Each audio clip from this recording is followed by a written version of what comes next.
When I woke up this morning, I thought the pounding in my head was just a hangover.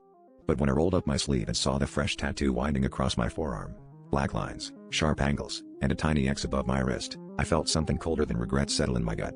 The worst part? I have no memory of getting it, and when I tried to rub it off, my fingers trembled. My phone showed 3 missed calls from my roommate, all around midnight. That's when I realized I couldn't remember 3 hours from last night, 3 hours just gone, like someone had cut them out with a scalpel. I spent the morning tracing the pattern, following the lines as they twisted up towards my elbow and then curled around to the inside of my arm. It looked like a maze, or maybe a map.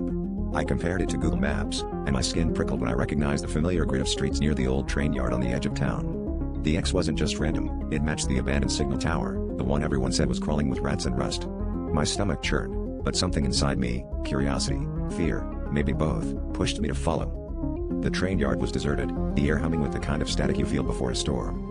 I walked between rotting rail cars, counting my steps like the map seemed to demand. Each footfall felt heavier, like I was dragging something invisible behind me.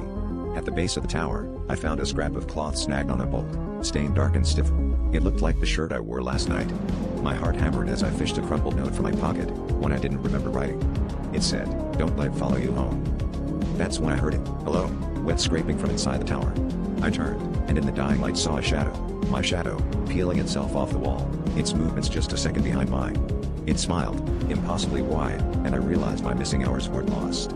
They'd been taken, traded, maybe, for something that now knew my name, my shape, and the map sketched into my skin. I ran, but the tattoo burned hot, guiding me back toward the tower with every step.